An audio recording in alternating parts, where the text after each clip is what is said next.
আসসালামু আলাইকুম। আশা করি সবাই ভালো আছেন। আজকে আমরা পাইথনের দ্বিতীয় লেকচার শুরু করতে যাচ্ছি, তো দেরি না করে শুরু করি।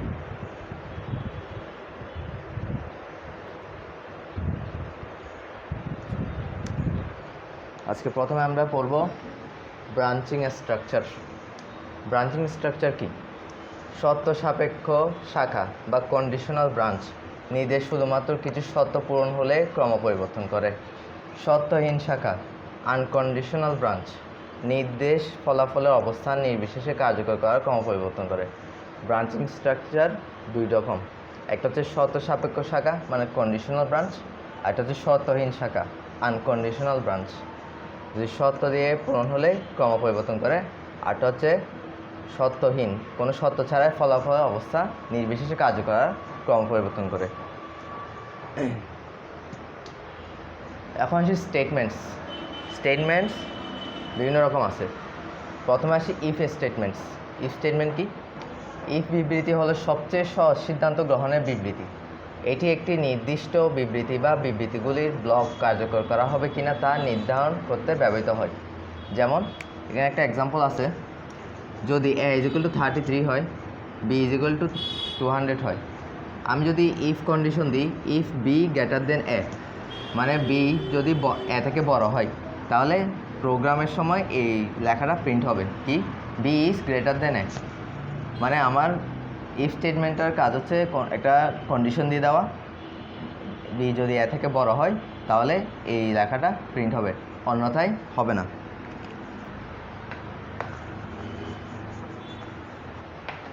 এখন ইফ স্টেটমেন্টের ফ্লোচার্ট একটা দেখতেছি আমরা। এটা হচ্ছে টেস্ট এক্সপ্রেশন।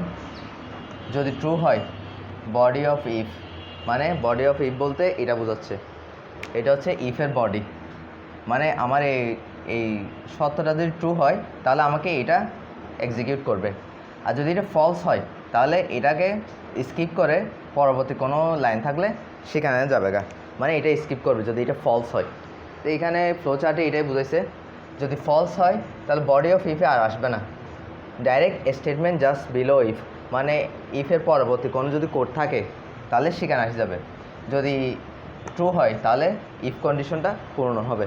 এটা হচ্ছে ইফ স্টেটমেন্টের ফ্লোচার্ট।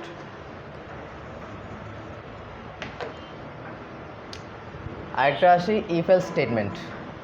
ইফ স্টেটমেন্ট একাই আমাদের বলে যে যদি একটি শর্ত সত্য হয় তবে এটি বিবৃতিগুলি একটি ব্লক কার্যকর করবে, এবং শর্তটি মিথ্যা হলে তা হবে না। এটা হচ্ছে ইফ স্টেটমেন্টের বিবৃতি।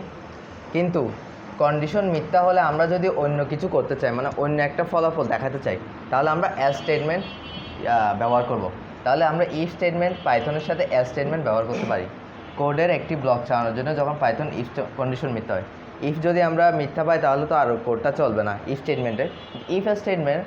ইফ স্টেটমেন্টে কী হয়, ইফ স্টেটমেন্ট যদি ফলস হয় তাহলে এলস স্টেটমেন্টে প্রবেশ করে। এটা হচ্ছে ইফ এলস স্টেটমেন্টের ফ্লোচার্ট। এখানে কি হবে, টেস্ট অফ এক্সপ্রেশন যদি ট্রু হয়, ওই ইফের কন্ডিশনটা যদি ট্রু হয় তাহলে বডি অফ ইফে যাবে, যদি ফলস হয় তাহলে বডি অফ ইফে আর যাবে না, স্টেটমেন্ট জাস্ট বিলো ইফ, মানে স্টেটমেন্ট জাস্ট বিলো ইফ বলতে এলসের কথা বলতেছে। আমি যদি এইটার এক্সাম্পলটা দিই, এখানে এখানে ধরেন b > a না, a > b। যদি ইফ a > b হয় তাহলে এটা প্রিন্ট করবে, কিন্তু আমার এখানে তো উল্টা, b এর মান বড়, a এর মান ছোট। তাহলে আমি এখানে কি লিখব, এলস লিখে এখানে আমি আরেকটা লিখব print a is greater than b। এখন আমার ইফ স্টেটমেন্টে কী হবে, এই ইফ স্টেটমেন্টটা প্রবেশ করবে না, যেহেতু কন্ডিশন ফলস আসছে, তাহলে আমার এলস স্টেটমেন্টে প্রবেশ করবে a is greater than b। মানে যদি এখানে a এর মান 330 হয় তাহলে এটা ফলো করবে, এটা ফলো না করে।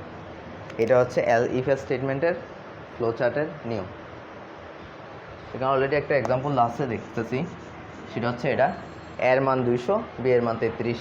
If b greater than a হয় তাহলে b is greater than a, কিন্তু এখানে b তো a এর থেকে বড় না, তা b is not greater than a, else এখানে এলস স্টেটমেন্টে চলে আসবে।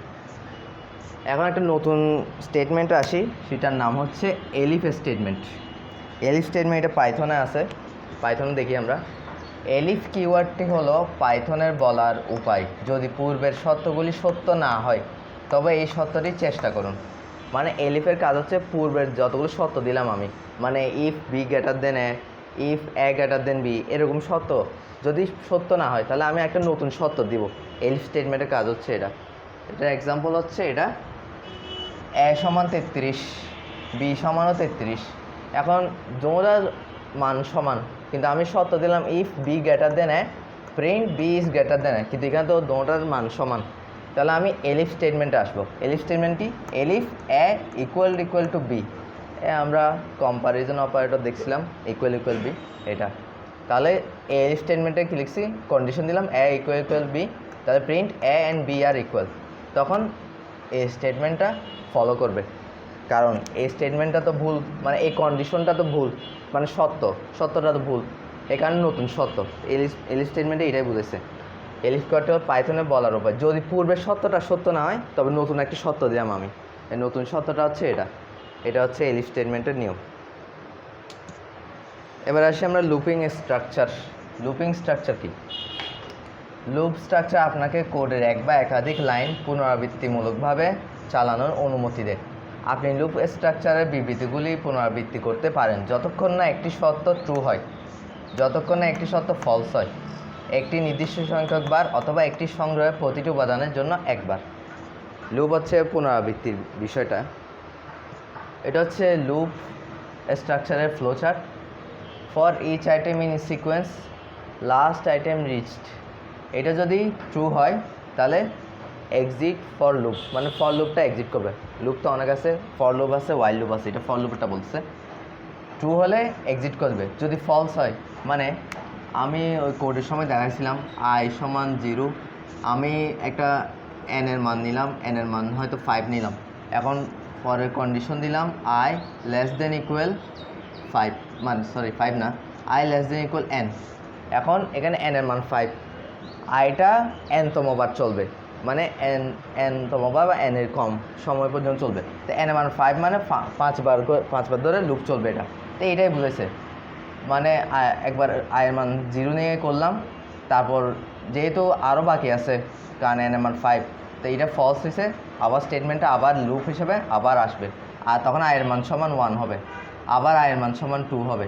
এরকম করে করে আয়ের মান যখন 5 অতিক্রম করে যখন 6 আসবে, 6 তো আমার এন এর মান না, এন এর মান হচ্ছে 5 পর্যন্ত, তাহলে এখানে 6 তাহলে লেস দেন ইকুয়াল এন যেটা বলতেছি, মানে 5, 6 লেস দেন ইকুয়াল কি 5, 6 লেস দেন ইকুয়াল 5 না, তাহলে এটা এক্সিট করবে, যে মানে ট্রু আসছে, এক্সিট ফর লুপ। যখন আমি এন এর মানটা পেয়ে যাব তা আমার ফর লুপটা এক্সিট করবে। এটা হচ্ছে ফর লুপের ফ্লো চার্ট।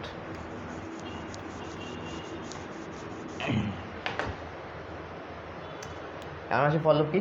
একটি ফর লুপ একটি সিকোয়েন্সের উপর পুনরাবৃত্তি করার জন্য ব্যবহার করা হয়, যা হয় একটি তালিকা, একটি টাপল, একটি অভিধান, একটি সেট বা একটি স্ট্রিং। অনুক্রমিক ট্রাভার্সালের জন্য ফর লুপ ব্যবহার করা হয়। অনুক্রমিক ট্রাভার্সাল মানে পর্যায়ক্রমিক ট্রাভার্সাল, পরিভ্রমণ করা, ট্রাভার্সাল প্রসেস সেটা। পাইথনে ফর ইন লুপ রয়েছে, যা অন্যান্য ভাষায় ফর ইচ লুপের মতো। পাইথনে একটা নতুন লুপ আছে যেটার নাম হচ্ছে for in loop. For in এটা নতুন পাইথনে ব্যবহার করা হয়, অন্যান্য ভাষায় কিন্তু ফর ইচ লুপ বলে এটাকে। এইটা এখানে একটা ফর ইন লুপের একটা এক্সাম্পল আছে পাইথনে। এন এর মান সমান 4 ধরলাম, for I in range 0 to n, এখানে আইটা একটা ভেরিয়েবল, তো for I in, A for in বলছি দি ফর ইন সাউন্ড এখানে ফর আই ইন রেঞ্জ, এখানে এটা আমি রেঞ্জ দিলাম, রেঞ্জ কত থেকে 0 থেকে n পর্যন্ত, এখানে আমি n এর মান 4 পাইলাম, তাহলে 0 থেকে 4 পর্যন্ত প্রিন্ট হবে। কিন্তু ইন বলছে যেহেতু, এখানে ওই বিষয়টা এখানে এটার মতো ফলো করে, ওই আমরা যে সিতে পড়ছি আই সমান 0, আই লেস দেন n, তারপর আই প্লাস প্লাস, এরকম ফলো করি। এন এর মান যদি 4 হয় তাহলে আই লেস দেন n মানে কি আই 0 1 2 3 3 পর্যন্ত যাবে। 4 কেন যাবে না? কারণ লেস দেন বলছে। ইকুয়াল বললে 4 পর্যন্ত যেত, কিন্তু লেস দেন n মানে 3 পর্যন্ত। এখানেও সেম, আর n এর মান সমান 4, তো রেঞ্জ বলছে 0 থেকে n পর্যন্ত, তো 0 1 2 3 3 পর্যন্ত যাবে 4 বলতে। 0কে আমরা এখানে 1 গণনা করলে 1 2 3 4, তাহলে n এর মান 4, কিন্তু আমরা 0কে আমরা এখানে 0 ধরতেছি, 0 1 2 3 এই 4টা প্রিন্ট হবে।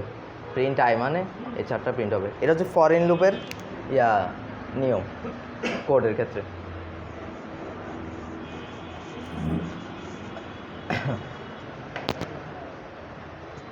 এবার আসলে আমরা ওয়াইল লুপ। ওয়াইল লুপের সাহায্যে আমরা স্টেটমেন্টের একটি সেট চালাতে পারি যতক্ষণ পর্যন্ত একটি সত্য সত্য হয়।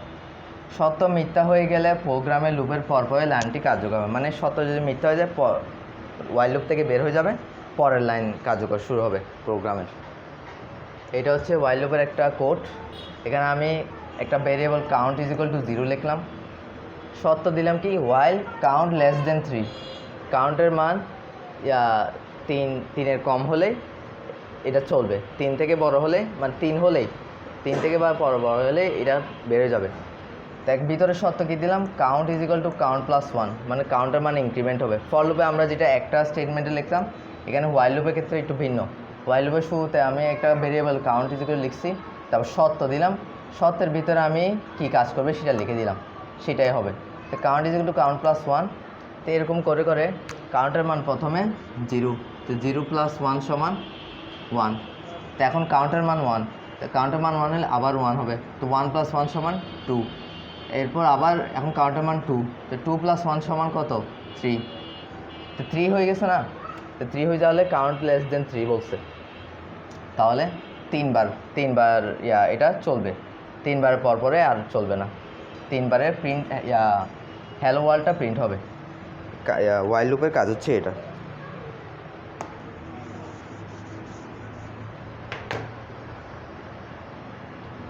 এবার আসি লিস্ট স্ট্রাকচার। লিস্ট একটি একক পরিবর্তনশীল একাধিক আইটেম সংরক্ষণ করতে ব্যবহার করা হয়। পাইথন লিস্ট হলো জিনিসের একটি সংগ্রহ, থার্ড ব্র্যাকেটের সাহায্যে আবদ্ধ এবং কমা দ্বারা পৃথক করা হয়। মানে থার্ড ব্র্যাকেটের সাহায্যে আমি কোনো লিস্ট লিখব, কমা দ্বারা আবদ্ধ করব। এটা একটা লিস্টের উদাহরণ। Create a list, this list, আমি লিস্টের নাম রাখলাম দিস লিস্ট, ইকুয়াল টু এই বললাম থার্ড ব্র্যাকেট দ্বারা আবদ্ধ থাকবে এবং এগুলো কমা দ্বারা পৃথক থাকবে, অ্যাপল, ব্যানানা, চেরি। যেহেতু এগুলো স্ট্রিংয়ের ক্ষেত্রে আমরা ডাবল কোটেশন দিয়ে লিখি, স্ট্রিং আমরা ডাবল কোটেশন দিয়ে লিখি, এই জন্য ডাবল কোটেশনের মাধ্যমে লেখা অ্যাপল, ব্যানানা, চেরি। এখন এগুলো কী করছে, প্রিন্ট দিস লিস্ট, এই দিস লিস্টটা প্রিন্ট করতে বলছে। তাহলে আউটপুট হিসেবে কী আসবে, আউটপুট হিসেবে এটা আসবে, অ্যাপল, ব্যানানা, চেরি, এরকম আসবে।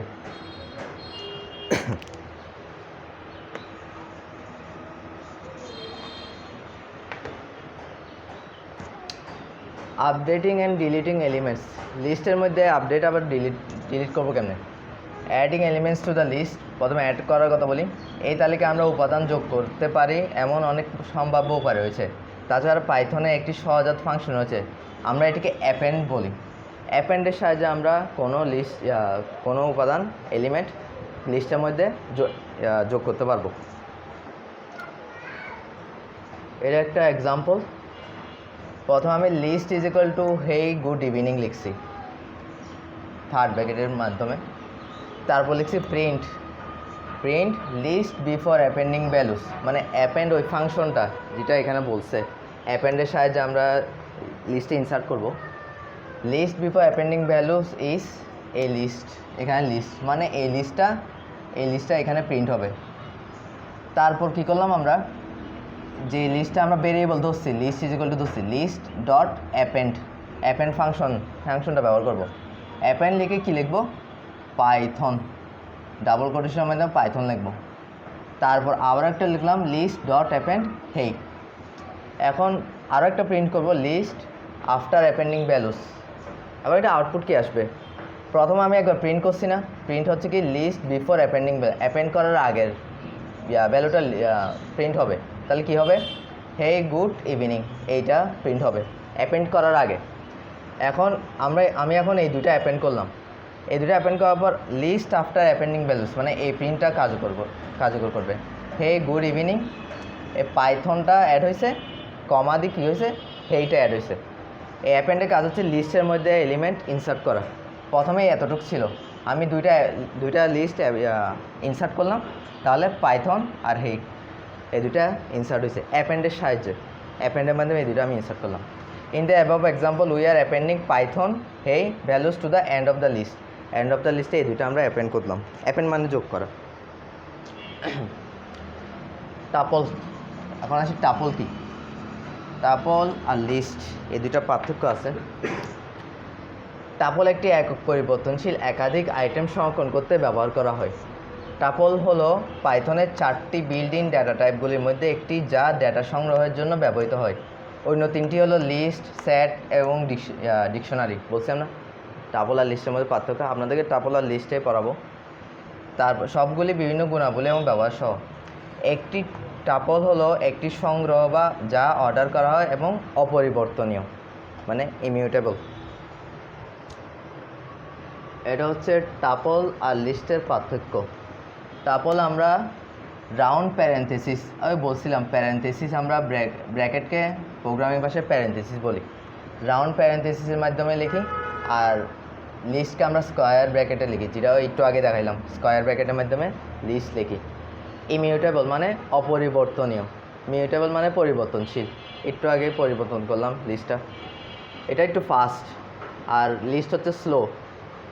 নিড লেস মেমোরি খুব কম, মেমোরির জায়গা খুব কম নেয়। নিড মোর মেমোরি, লিস্টের মেমোরির জায়গা বেশি নেয়। Can be used as key for dictionaries, can not be used as key for dictionaries. Dictionary key হিসেবে ব্যবহার করা যায় টাপল, কিন্তু লিস্ট করা যায় না।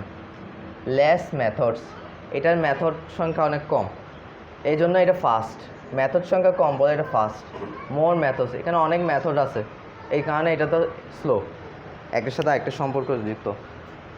এগুলো একটু মনে রাখবেন ডিফারেন্সগুলো আর কি। এইখানে আমি যা বলছি তাই। টাপলস are written with round brackets, এই রাউন্ড ব্র্যাকেট এগুলা। লিস্ট আমরা থার্ড ব্র্যাকেটে, টাপল রাউন্ড ব্র্যাকেট। এখানে একটা এক্সাম্পল আছে, এক্সাম্পলটা হচ্ছে আমরা এটার নাম রাখলাম this tuple. Apple, banana, cherry আগের মতোই। প্রিন্ট দিস টাপল, রাউন্ড ব্র্যাকেটের মাধ্যমে লিখছি, তো আউটপুট হিসেবে এটাই আসবে। লিস্ট আর টাপল দেখতে সেমই লাগে, কিন্তু কিছুটা পার্থক্য আছে, এই যেমন খুঁটিনাটি এগুলো আইডি।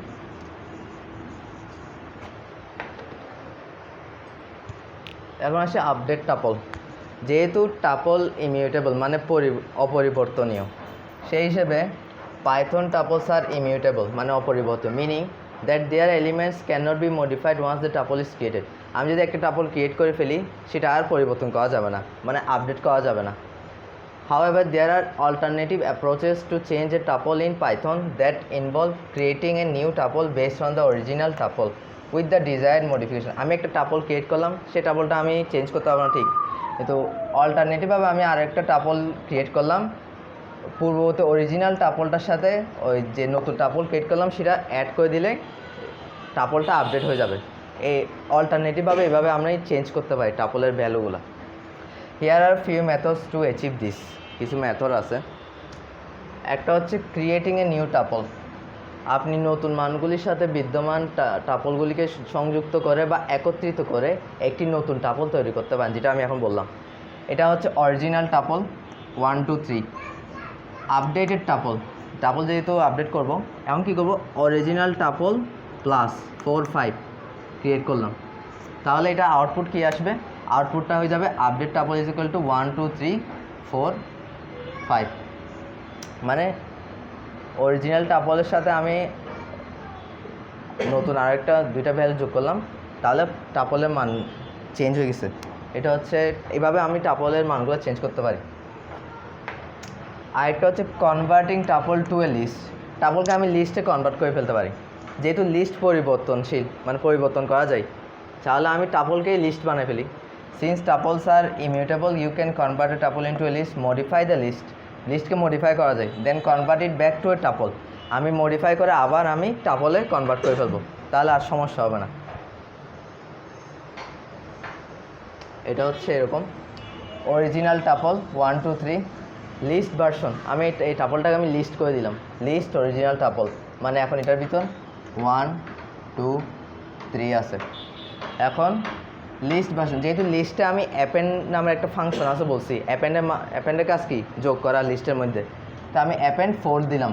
এখন কি হবে, এইখানে এই লিস্টের সাথে 4 একটা যোগ হয়ে যাবে, যেহেতু এটা এখন লিস্ট হয়ে গেছে, এটা আর টাপল নাই, তা আমি এখন অ্যাপেন্ড করতে পারবো। তো 4 হয়ে গেছে, এখন updated tuple is equal to tuple list version. আমি আবার লিস্টটাকে টাপল করে দিলাম, কনভার্ট করে দিলাম। প্রথমে টাপল ছিল, লিস্ট করলাম, আপডেট করলাম, আবার টাপলে আনলাম। এখন এটা এই টাপল লিস্ট ভার্সনটা কী হয়ে যাবে, সমান 1 2 3 4।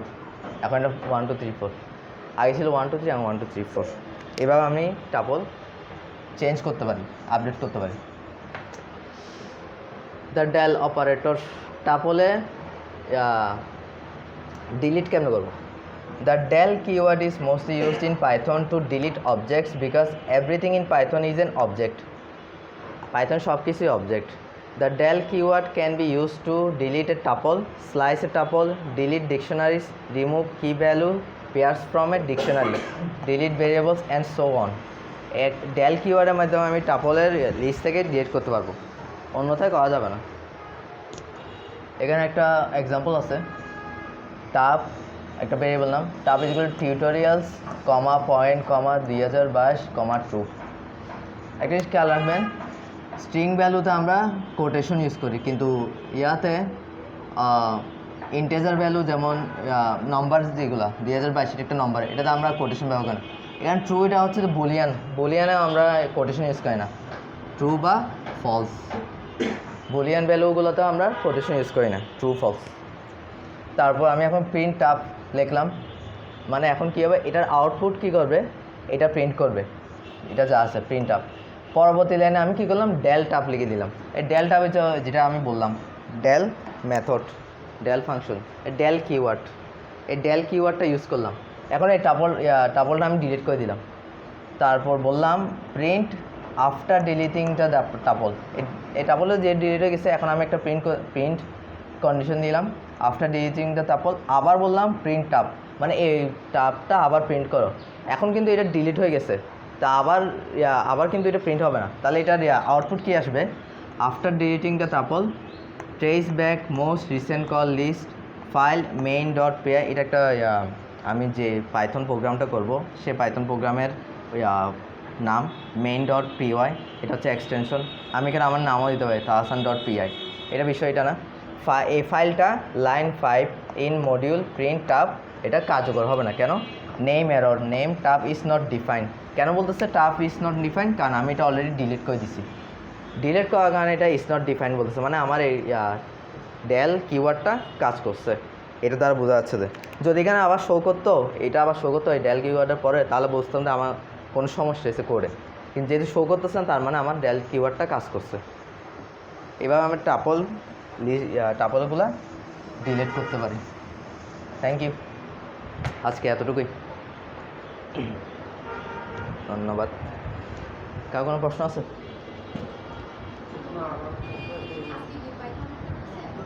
লেকচার 2, হ্যাঁ হ্যাঁ, লেকচার 1 হয়েছিল।